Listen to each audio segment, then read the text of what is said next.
Recording. I didn't make an opening slide for myself, so I got to remember to look down here now at this monitor. Okay, so I'm going to do Goblets tonight. Don't know how I got roped into this. I think, where's John Holderman? He probably skipped out. He's the one that, he probably roped me into this. So anyway, I'm going to do simple Goblets tonight. I'm going to show you some that I've turned and then turn a pretty simple one because I turned one yesterday that wasn't all that simple, and it took me about 4 hours, so I decided I can't do the demo on that one. I'll have to do the simple one. So let me show you a few Goblets here. I think this might have been the first one. What did I do with that? Here we go. Anyway, it's a thin stem goblet. It's not very big. And the mistake I made, if anybody can see what it is, if you want a natural edge, you don't really want it squared off here on the end, do you? You want it to kind of a little waving. So what did I do wrong? I went in there and I started cutting right down through there from the side. And that made it nice and smooth. And then I realized I didn't want to do it that way. So anyway, I went ahead and finished it. Pretty thin stem for me.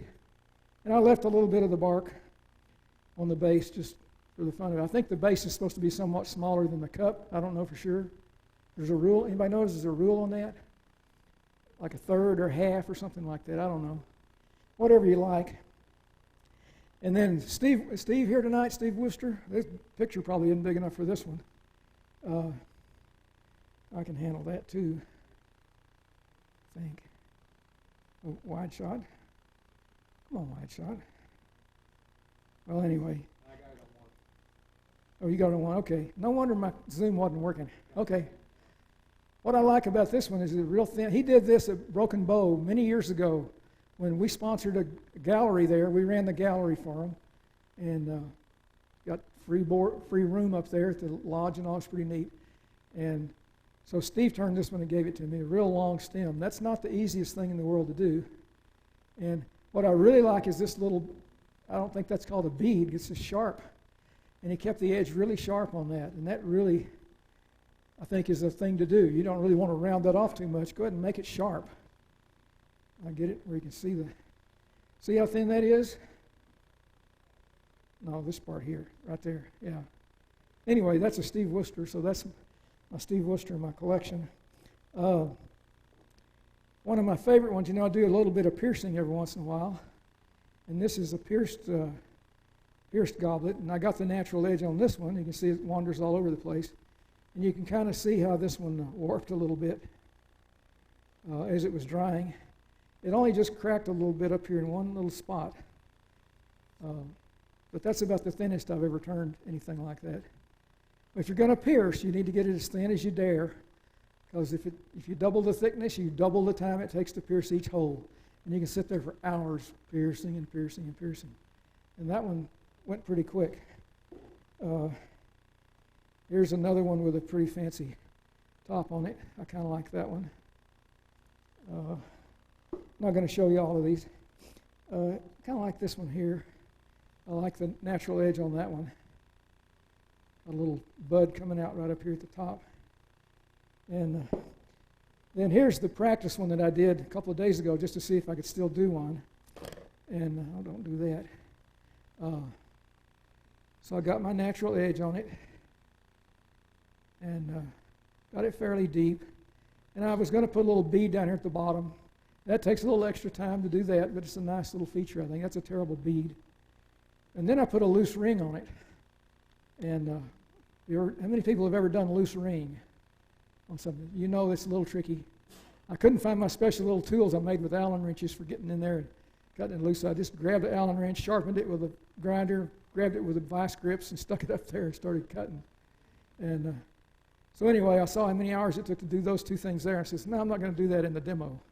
So I'm not going to do it in the demo. So I took the liberty of preparing my logs here. I got a couple of them in case I ruin one of them. I went ahead and put a tenon on one end. I chucked it up between centers, put a tenon on the chuck side here, making sure that the tenon wasn't quite as long as the depth of my jaws, because I don't want it to bottom out. You got to have a little bit of airspace in there. You want it with the shoulders of the jaw up against the wood. You don't want that thing rocking in there. It's not going to stay in there if it does that. And so I had it between centers. Now the other thing on goblets is if you got a real symmetrical piece, you're not going to get as fancy of a piece. And this one here, I think, no, this is the one that's really oblong. And so it should really be wild. I forgot what I was going to say. It's pretty green, yeah. It's pretty green. I don't know what kind of wood it is, and I don't remember where I got it, but it's been down a month or two at least. I think.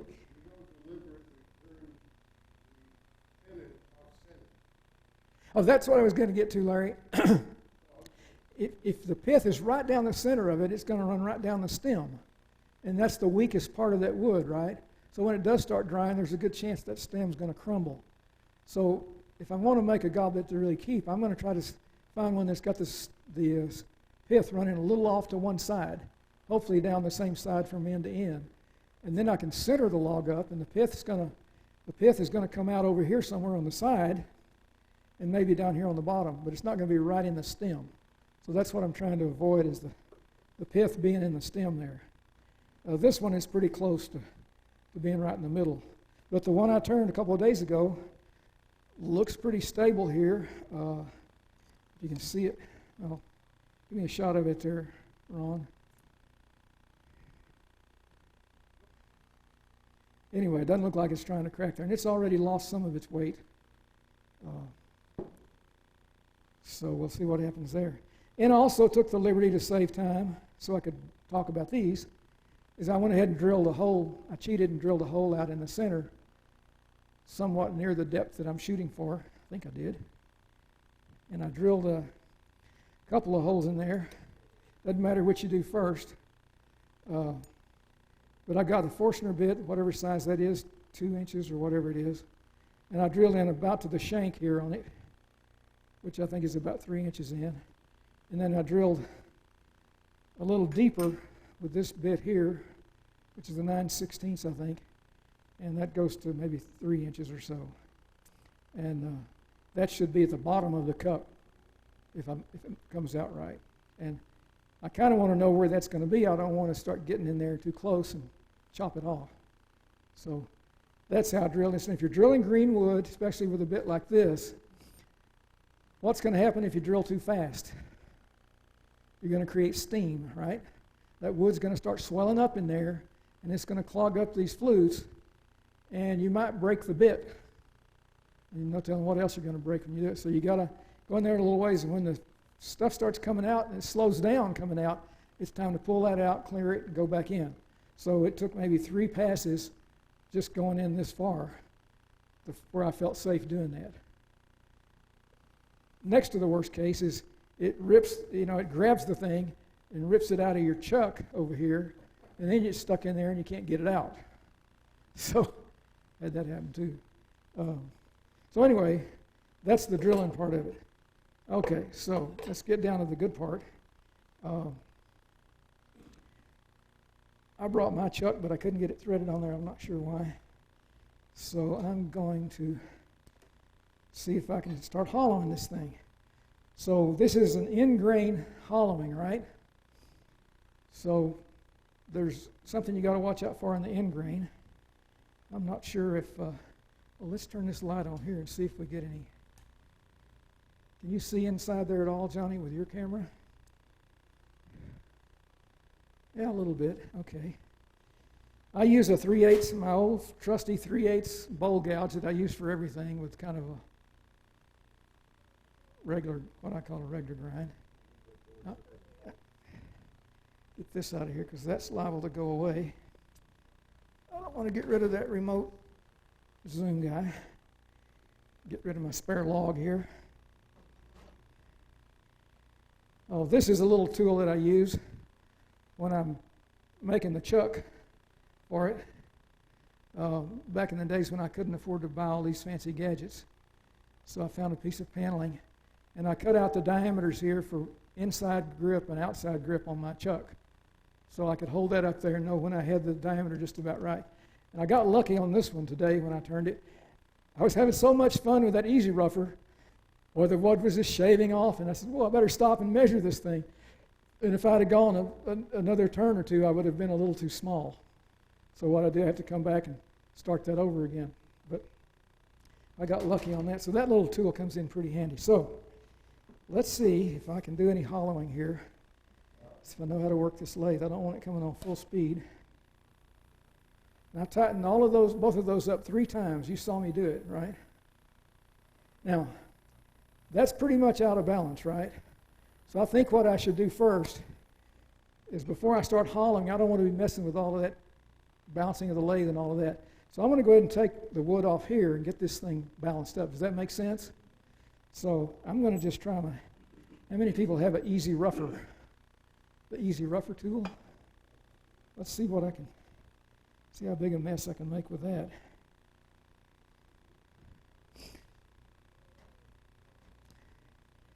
It's got a, get the top view there. It's got a carbide cutter on it, a little square edge thin thing. And I'm going to see if I can get rid of some of that wood. The lathe's vibrating pretty good there now, so.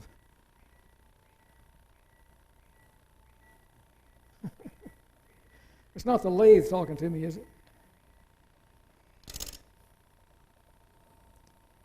I didn't bring my mask.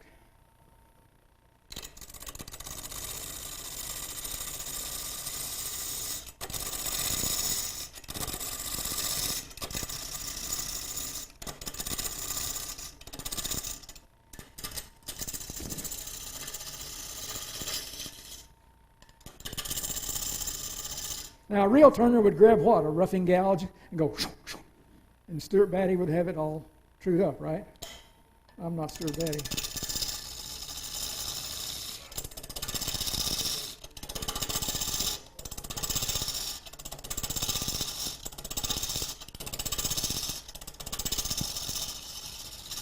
Now, I got to remember not to go too far or I've screwed up my natural edge, right? So I've got to leave a band of bark up here on the top of this thing, but I'm not going to leave that much, so go a little bit further.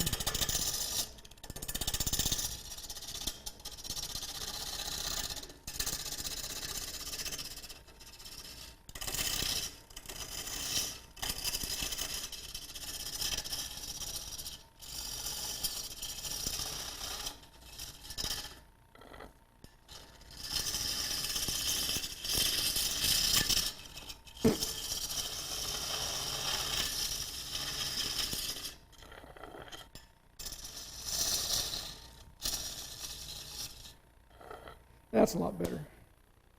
Okay. So much for that.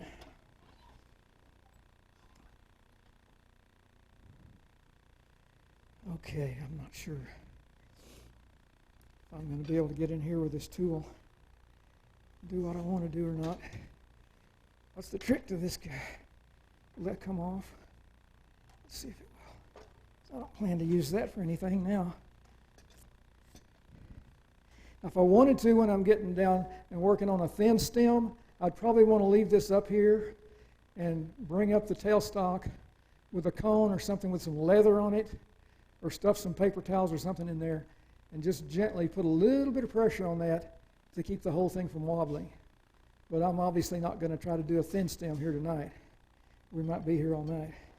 And I brought my little curved tool rest with me, which I prefer to use. Get in the picture here. I use that a lot, but I'm going to see if I can do without it tonight.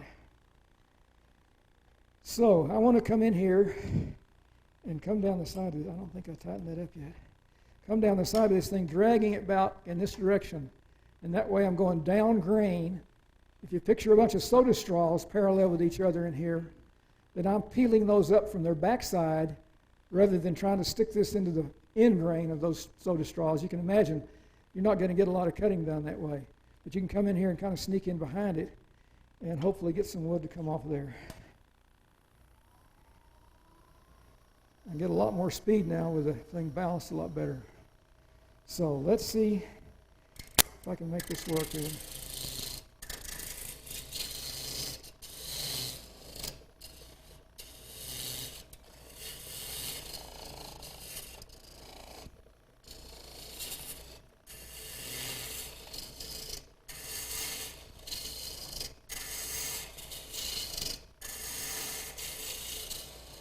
I'm getting some curly cues there, so it's not all scraping.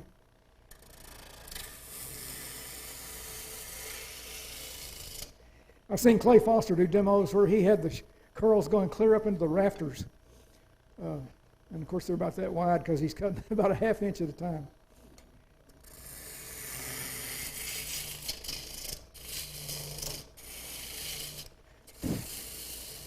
But I'm curious to see what it's going to look like up here on the top edge, so I'm going to go ahead and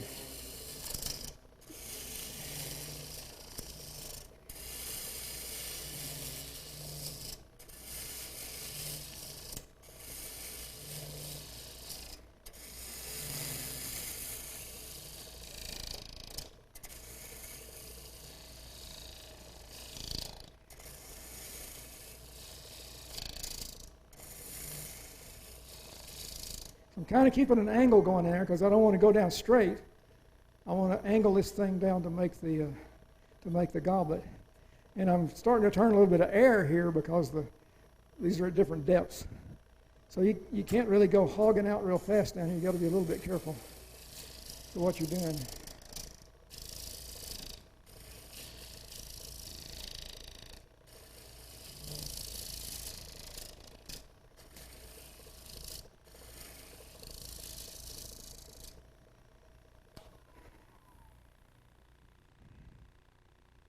Okay, so now I've got a little more wood there. I'm down to the bark right here, and a little bit of wood there. So I can still go a little deeper, but I'm already getting some contours in this thing. That's what I'm after. Go a little bit further with it.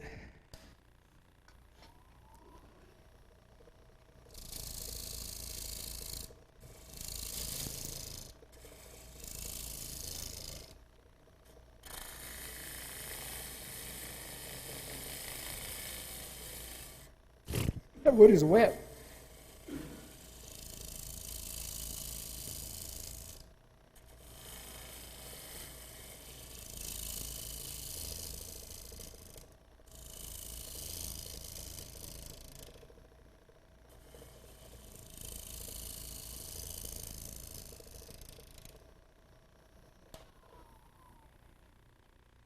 Okay. You see, I still got a pretty good chunk of wood out here. So that means I can make this part go even deeper by the time I get to the bark there.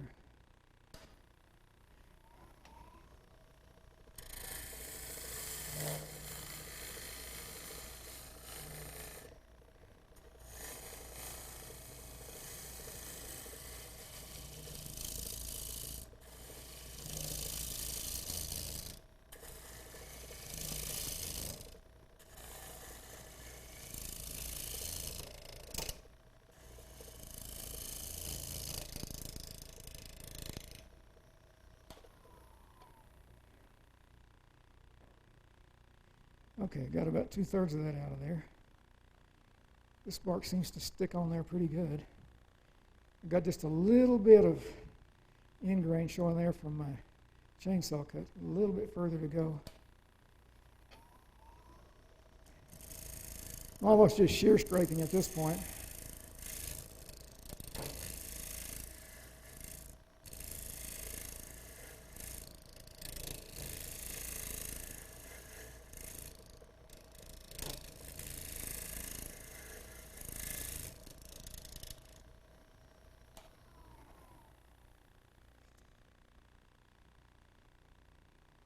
Okay, boy, just a teeny bit there.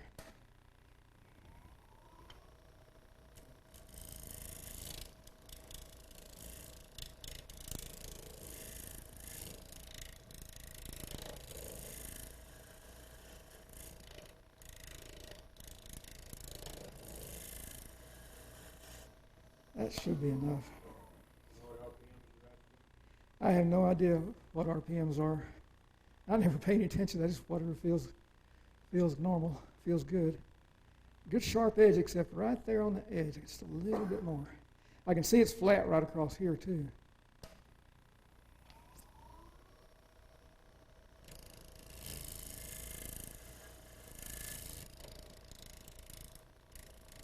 So I'm pretty much just turning air out in here. A little bit of wood comes by every revolution.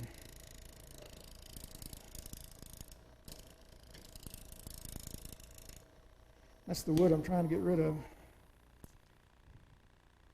That's good enough for now. So I kind of got the edge, got some nice heartwood showing up here, very asymmetrical. So now let me do some hollowing here. Maybe I can put this a little bit closer. Since that's not even, I got to really be careful with it.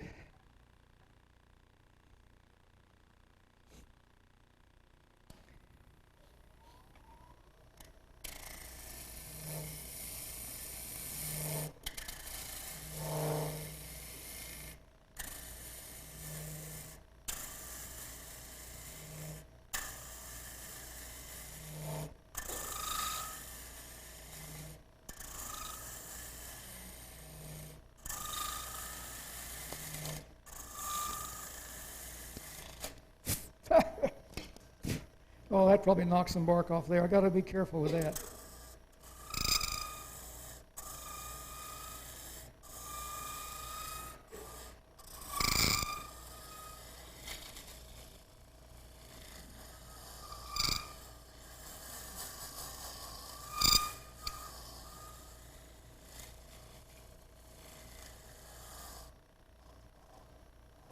I'm down to the bottom of the Forstner bit hole, so now I've got a little bit more of the other bit hole to go in. I'm a little bit high on this tool rest for that now. It's as far down as that one's going to go. Let's see what my little curved tool rest will do. If it'll fit in there.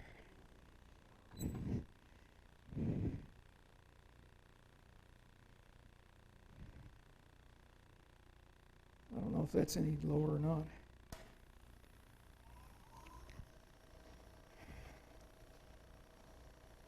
There's the beginning of that other bit hole.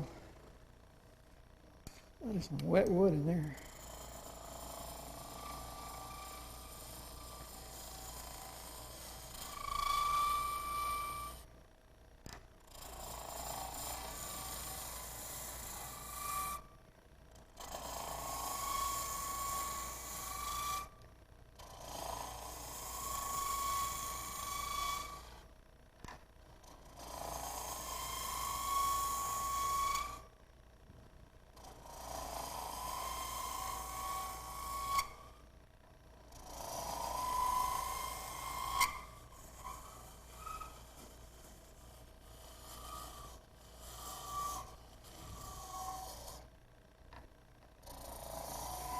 I know there's a bottom of that hole somewhere in there.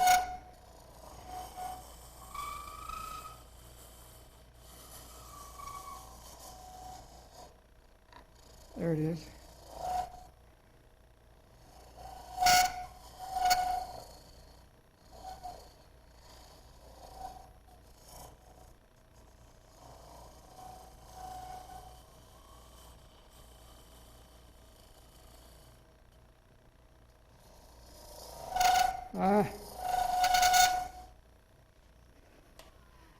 If you want some chatter work in the bottom of your goblet, you can just let that thing vibrate a little bit. And, oh, there's a nice little chatter pattern. I could leave that in there if I wanted to. I might leave that in there.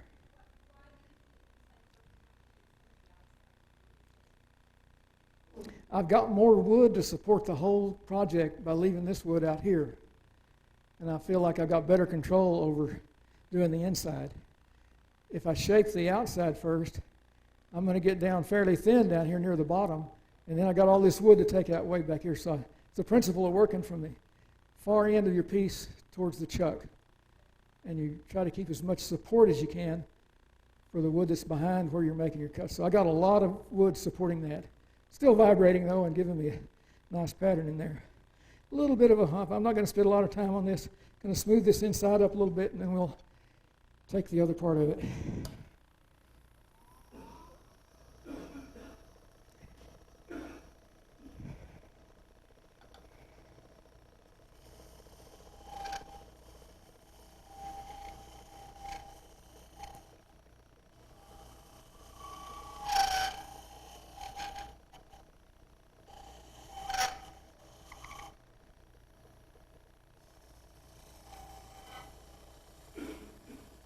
What I'm doing, I'm trying to cut with too much of that side of that tool instead of just cutting down near the tip. I'm exposing too much metal to the wood, and that's one thing that makes it vibrate. If I just turn just below the center of that tip, I get my cleanest cuts. I think that's the mistake I'm making to get all that chatter.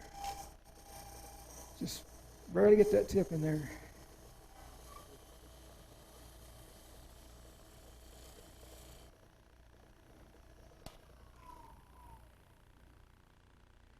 And I just want to feel it and see if I got a pretty smooth curve, a little bit of a hump right in there. I mean, the shape, you're determining the outside shape by what you're putting in here, right? Because your goal is going to be, when you start turning the outside, to make a pretty parallel cut all the way down, so you have even thickness. As it dries, it's less likely to crack if it's fairly thin and you've got the same wall thickness all the way down. If that thickness is wandering all over the place, it's more likely to crack.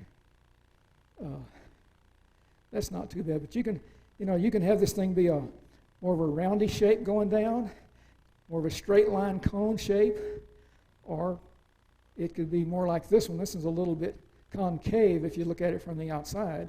It's curving that way a little bit.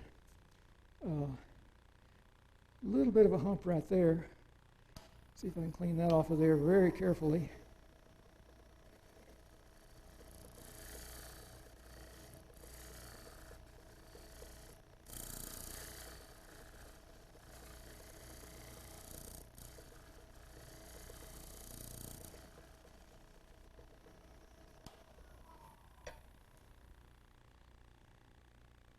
That's not too bad. Yeah, that might be the pith, right about 11. Looks like just a little tiny dot there. You can see it. That light works pretty good. You notice my new light I got here, 4,000 lumens, yeah, 8 million kilowatts, whatever. It's LED, so it's not putting out enough heat for anything. 48 watts. And I used to have these two lights on the side that I had to put 6 batteries in every meeting and all that stuff. Now I just plug it in and let it go.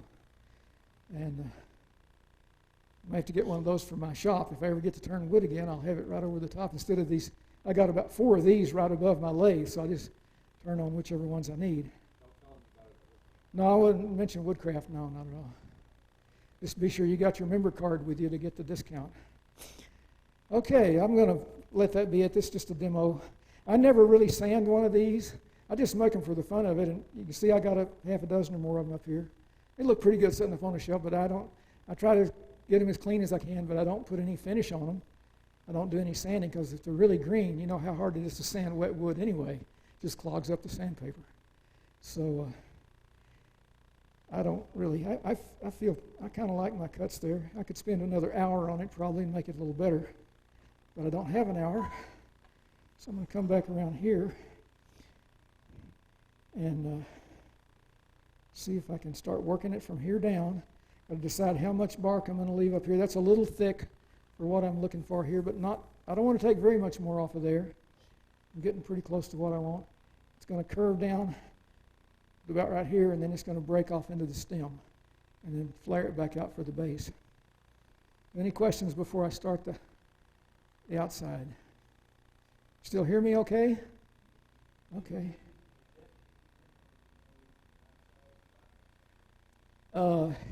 Yeah, I used to have a little tool I used to go in and measure that, but I can say, okay, on this area here, talk about the sound system, then it starts acting up, right? So that's even with here. So the bottom of that thing's right about here. So I could put a pencil mark there if I wanted to. If I keep checking my thickness as I go down, I'll know if I'm getting in dangerous territory.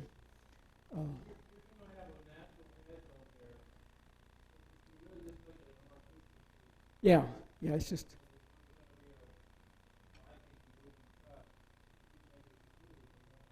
Right, they wouldn't want to be drinking out of one like that. Yeah, it's for the natural edge people, which I think is a lot more interesting than this edge here, because it's just kind of plain. But you wouldn't leave the bark on one that you're going to drink out of anyway. Okay, let me start taking some wood off the side here now. And I should do something that I do a lot. Jimmy wants me to do it now. is just come back and, because that wood moves a little bit. See there? Do you see that move? So I got it a little bit tighter.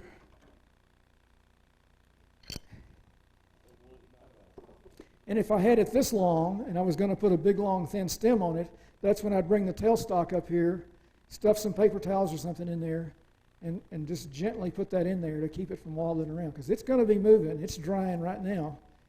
And if I spent 3 or 4 hours making this, there'll definitely be some wobble in it by the time I get down to here. Yeah.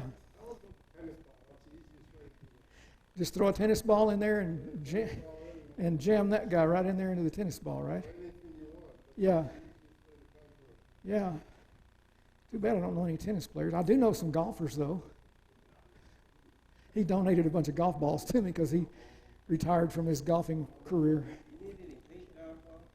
I don't need any pink golf balls. He gets them out of his swimming pool. Okay, let's see if we can make it look a little more like a goblet now. So I'm going to start up here and just start taking some wood off. Oh, baby. Don't do that.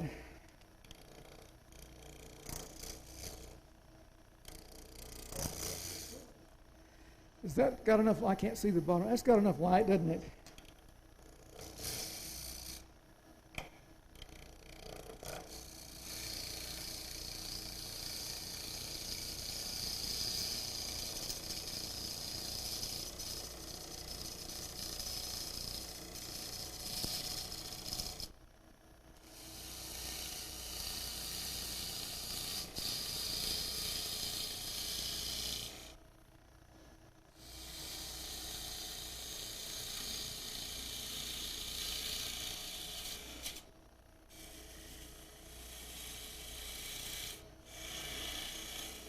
That wood cuts like hot butter, doesn't it?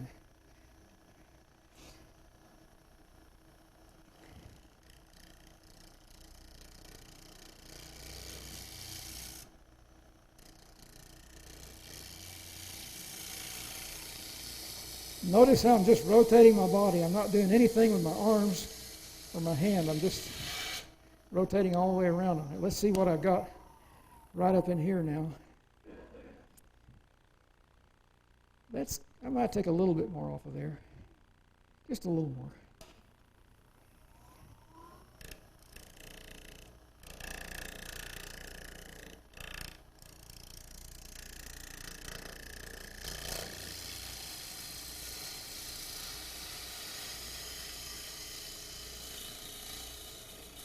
See, I experiment with my angle of the tool till I see those ribbons coming out.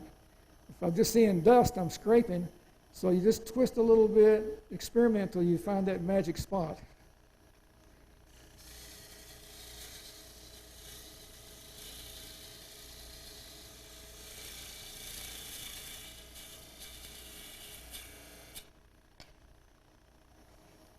That's getting pretty close to what I want up here on the top edge, I think. Some interesting colors up here. I'm going to just leave it like that for now. Now I'm going to come in here periodically and feel that and say, oh, there's a lot of wood there, so I can really start hogging it off of here. I forgot to bring my little calipers with me, the little loose calipers, to see if I'm getting down to that 3/8 of an inch or whatever I've picked as my magic number.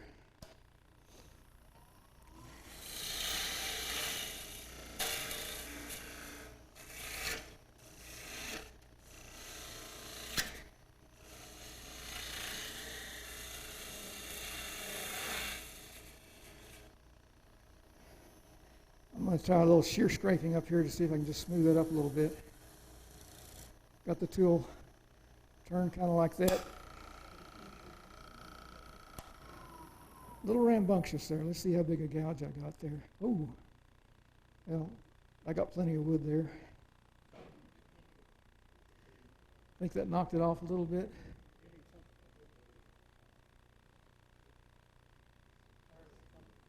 Let me see what it looks like here. There's nothing off of here that's touching. I'll move this back a little bit more. I guess that was it. Okay, now I got to take a bunch more wood off of here.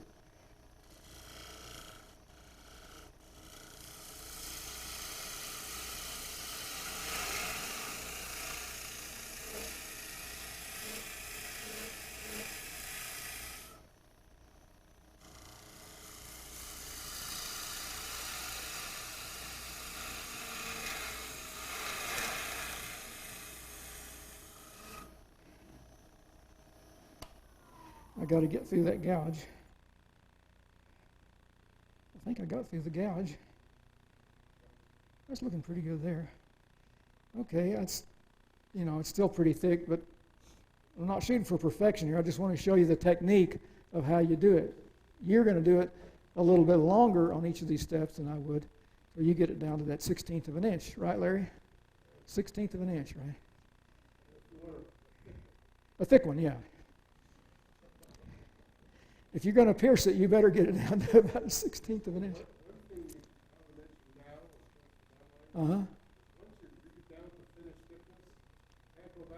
Right, you're working this way. Yeah. Yeah, I got all this wood back here holding this up. Yeah, see, that's why I did a little shear scraping there, but I got a little bit of a ridge here. It looks fine when you look at it here, but when you get out here, it's got a little bump in it. So I need to try to carefully go in, and I can attack it this way, or I can just get up here and shear scrape it. And I'm going to try shear scraping it. And I'm not going to jam the tool in there again like I did a while ago.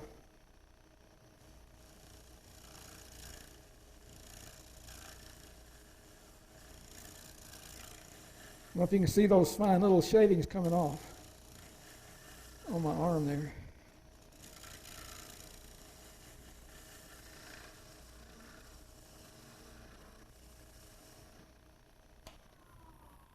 See that? Still got a little bit of a ridge there. It's getting there.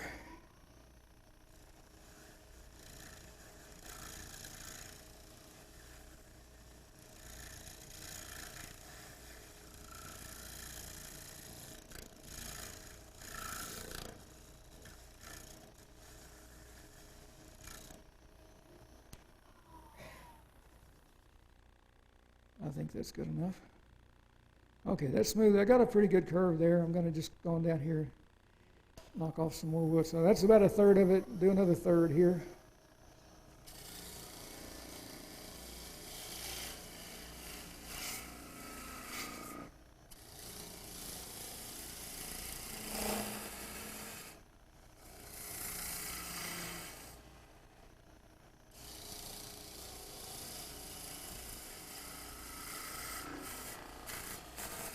See, that's the opposite side that I was cutting on the inside, so that one's still nice and sharp, and it's getting a nice cut.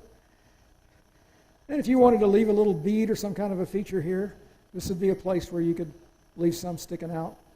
I'm not going to do that. I'm just going to go ahead and clean this off.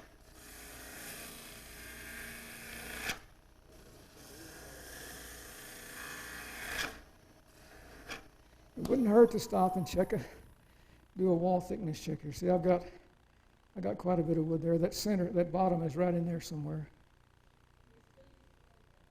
Yep, same old-fashioned, old reliable.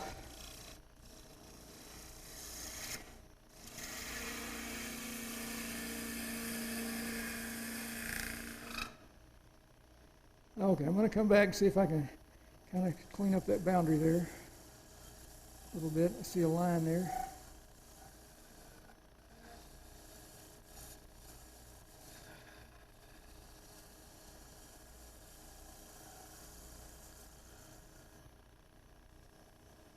Feels pretty good.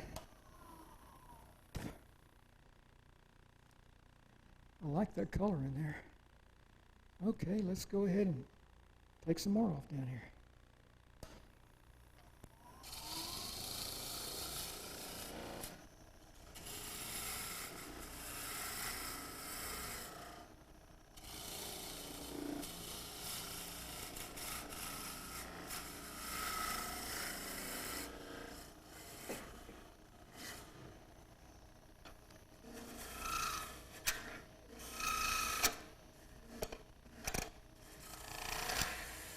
Trying to cut too much edge on there. I got to go back to that tip. Just cut with just below the tip of the tool.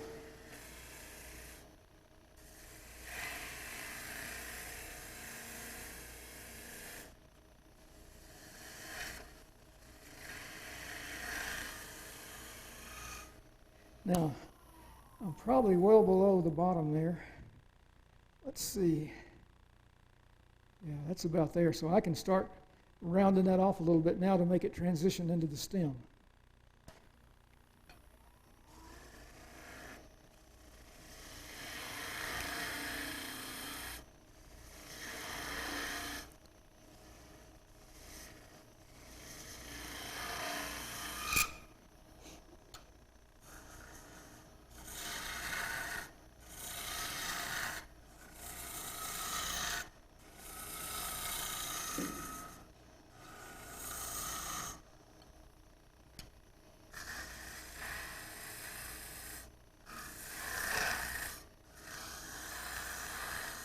Getting down into mostly heartwood there, so it's going to cut a little bit differently.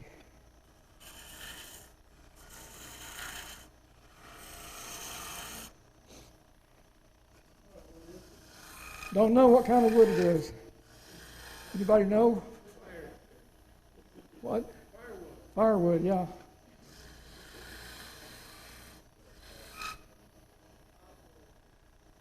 Dogwood? It's the free wood. I like the free wood. Don't tell Chuck that. Don't tell Craig that either. When I first started turning, I didn't know about green wood, okay? And I was going to Paxton over in Carrollton and buying hardwood and gluing pieces up and everything. And I didn't know anything about turning green wood. And that was quite a revelation to me that I could just go get a log off the street and make something out of it. And so that was a pretty good revelation. I'm going to mess with my tool rest here a little bit. I don't like this spacing I got in here. So I'm going to take advantage of my little curve here, hopefully. Get a little bit closer in here.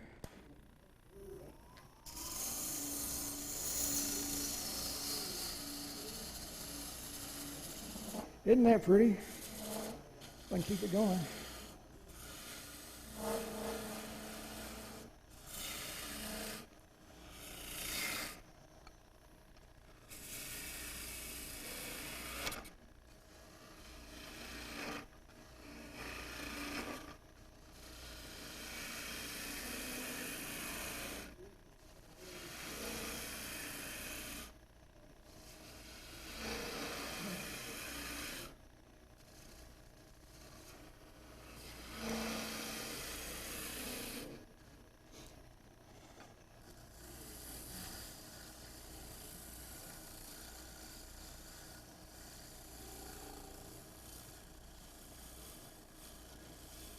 Looking at this line right along here, it's a little bit fat right in there.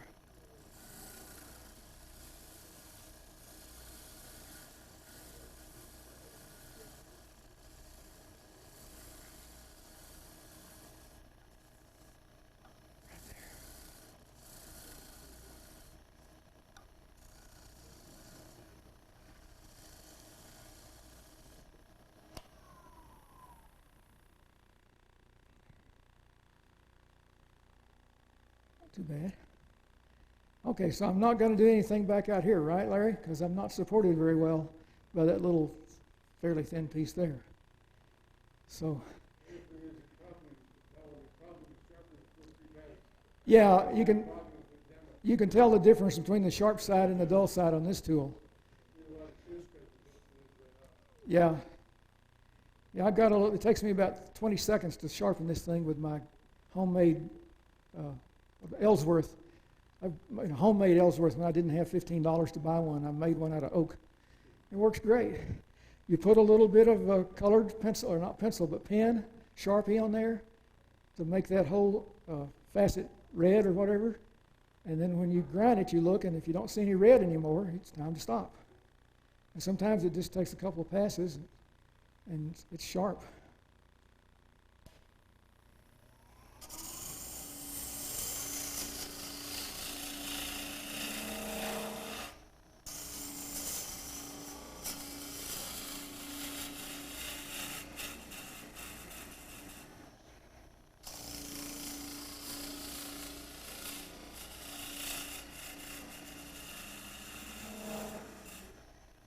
Now you could let your imagination go wild and say, well, I kind of like the looks of those things. Maybe I'll make a bass that's got some little beads on it, you know.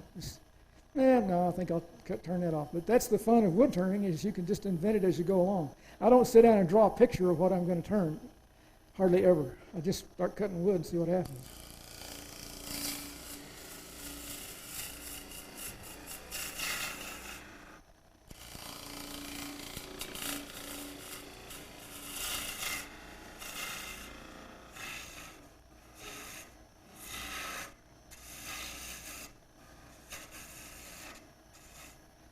I can cut from either side. I'm ambidextrous, I guess.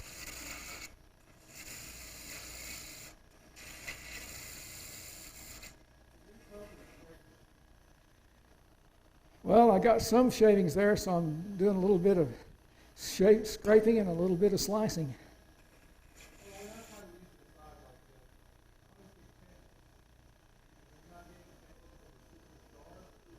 You get catches if you get too ambitious and you try to jam the tool in too much.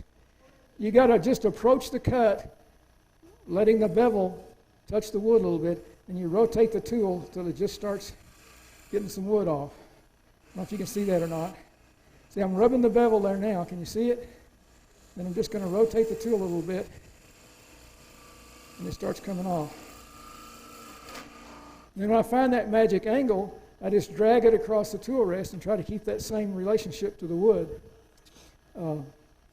That's how I do it. But yeah, you get the catches when you get careless like I did a while ago. Start talking with your hands and you jam the tool into the wood. Yeah. And part of this is there's more wood than it looks like here because there's a lot of wood in that empty space. You got to remember that that's there.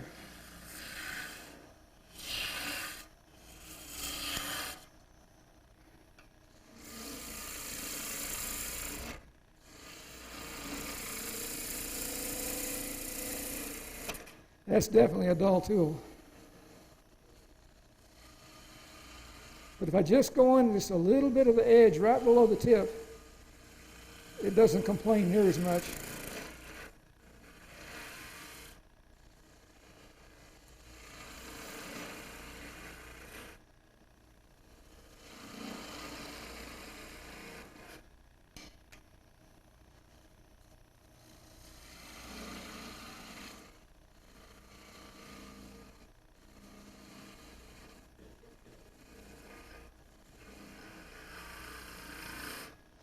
Okay, let's take a little more off here just for the fun of it.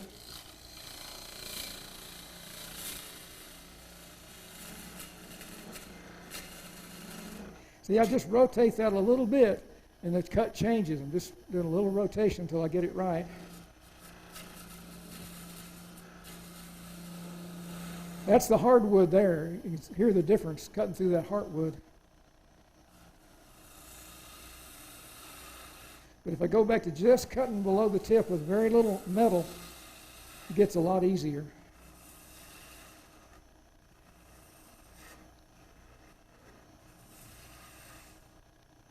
Where's John? How's my time doing, John? Oh, good. It's not going to take that long.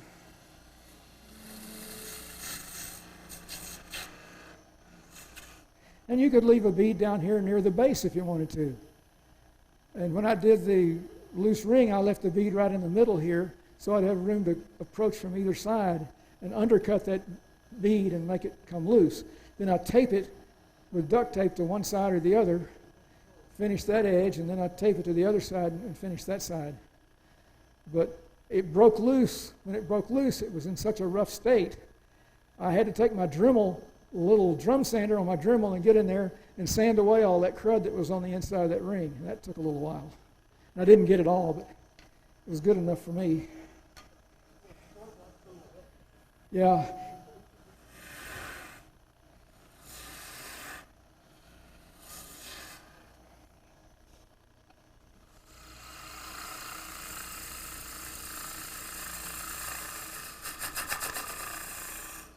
Now see how it's bouncing? I get a hold of it back here, I can get that under a lot better control. I'm kind of cutting uphill there, and that's not really what I want to be doing, is it? I want to be cutting downhill, but it's working pretty good.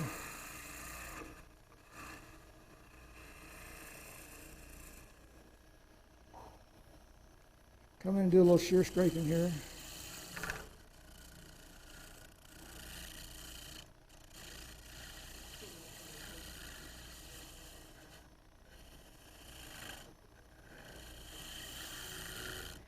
It's already starting to move a little bit. I don't know if you can see the vibration out here. It's already moved that much off center out at this point out here. I certainly couldn't go back in there and do anything on the inside of this thing. Wouldn't even try to sand it. But down here it's still it's still a little bit bumpy down there.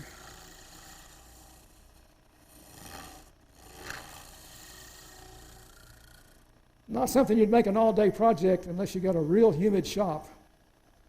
And it's not going to dry out. Keep spraying it with water. Keep it wet while you're turning it. That'll control it a little bit. Okay, I'm going to finish this thing up here. The design of your bass, again, you can do about anything you want to. You can have it pretty flat. You can have a pretty gentle slope like I've got here. A little bit of thickness and then part it off. I got way too much bass here, so I could go in and take some of that wood off of there, make everything else a lot easier. That's not too bad. It's a little bit of a ridge right there I need to clean up. I have no idea what kind of wood it is. Found wood. It's very soft.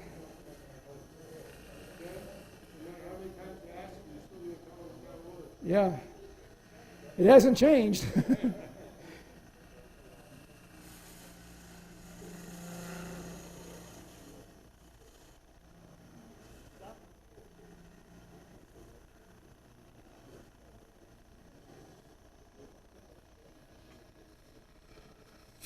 Oops. Now, there was a little catch right there. That was a catch. Okay, let's get rid of some of this extra wood here.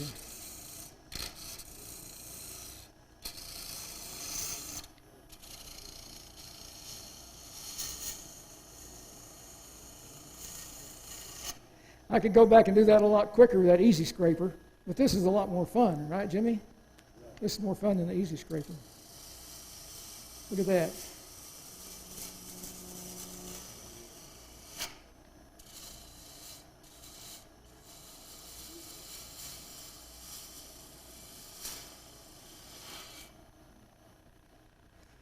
That's probably not a bad diameter there for a goblet that diameter up here. Just all what you like. And what I was told is you want to make the base go in a little bit at the bottom rather than make it straight up and down or sloped like it is now. Undercut it just a little bit and then part it off. So let me see what it looks like here. That doesn't look too bad. I'd probably come in with some sandpaper and clean that up a little bit. You all know how to do that. But that's sloping. You know, you can make it a real thick base. It might crack on you, more likely to crack. You could part it off way back here. But I like a fairly small base. And well, a little bit of a hump there. I'm going to see if I can. Oh, big hump now.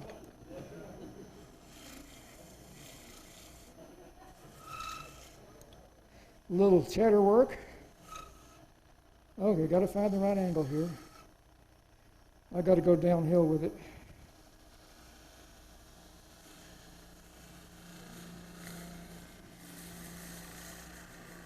Just like Stuart Batty, right?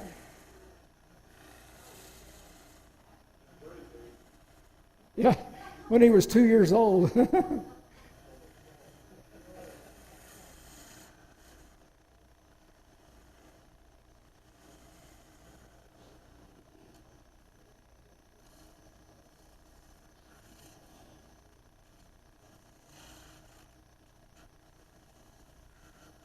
Anyway, I'd sand that down.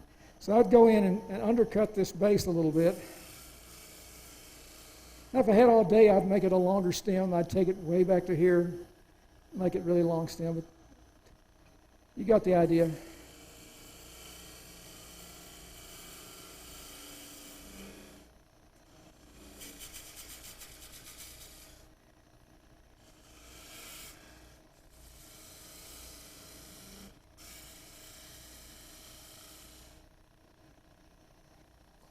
just a little bit right there.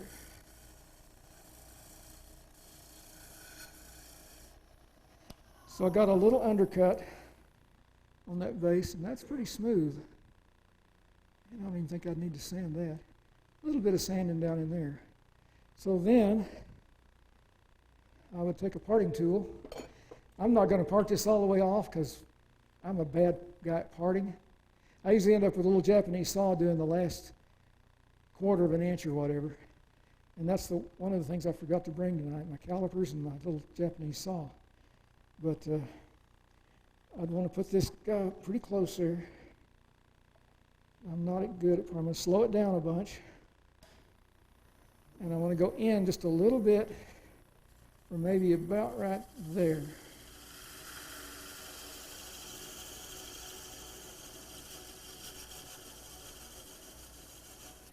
And I would just go in and keep parting until I reach over and catch it.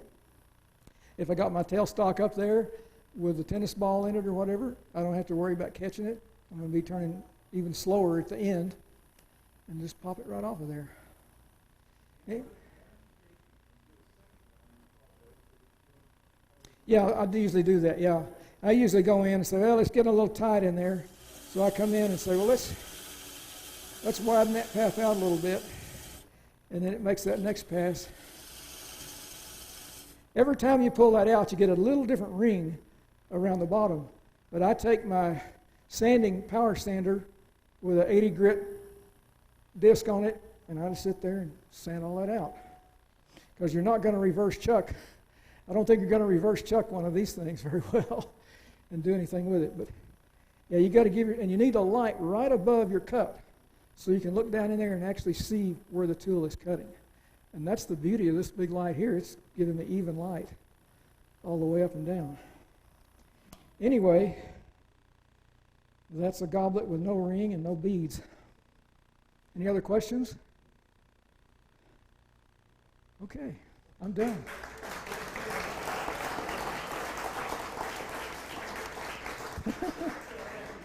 I have the cap on because that light is pretty good glare. I need to hang something up here, make a little bit of a shade for the viewer. Or just rotate it down a little bit more. We're experimenting with the angle we wanted, so it needs to be rotated down just a hair. Huh?